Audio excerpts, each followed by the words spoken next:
Hi YouTube Telugu subscribers అందరికీ చిన్న విన్నపం. సబ్స్క్రైబ్ చేసేటప్పుడే ఈ బెల్ బటన్ ను ప్రెస్ చేసి యాక్టివేట్ చేసుకోండి. అప్పుడే మేము అప్లోడ్ చేసే లేటెస్ట్ వీడియో అప్డేట్స్ మీకు అందుతాయి. ఆల్రెడీ సబ్స్క్రైబ్ చేసుకున్న వాళ్ళు కూడా దయచేసి ఈ గంట సింబల్ ను నొక్కి యాక్టివేట్ చేసుకోండి.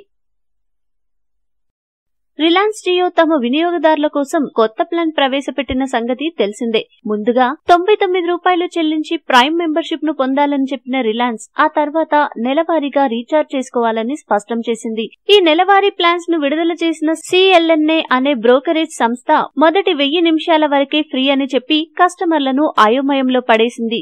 జియో ప్రకటించిన దానికి మార్చి 1, 2017న రిలీజ్ చేసిన బ్రోచర్ కు సంబంధం లేకుండా ఉంది. దీంతో దేశవ్యాప్తంగా మెంబర్షిప్ తీసుకుందామన్న లక్షలాది మంది కస్టమర్లు తికమకపడ్డారు. అయోమయం నెలకొంది. విషయాన్ని తెలుసుకున్న జియో యాజమాన్యం వెంటనే రంగంలోకి దిగింది. తప్పును సరిదిద్దింది రిలయన్స్ జియో. ప్రైమ్ మెంబర్షిప్ తీసుకున్న తర్వాత ఏ రీఛార్జ్ ప్యాక్ వేయించుకున్నా అన్లిమిటెడ్ వాయిస్ కాల్స్ తో పాటు డేటా కూడా ఉచితమేనంటూ పదే చెప్పుకుంటూ వచ్చింది. ఇందుకు సంబంధించి నోట్ రిలీజ్ చేసింది. బ్రోకరేజ్ సంస్థ తప్పిదం వల్లే ఇలా జరిగిందని స్పష్టం చేసింది. కస్టమర్లలో ఉన్న కన్ఫ్యూజన్ ను తొలగించింది.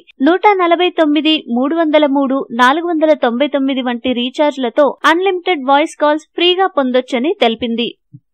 మీకు ఈ వీడియో నచ్చితే లైక్ చేయండి, మీ ఫ్రెండ్స్ తో షేర్ చేసుకోండి, కానీ సబ్స్క్రైబ్ చేయడం మాత్రం మర్చిపోకండి. Thanks for watching.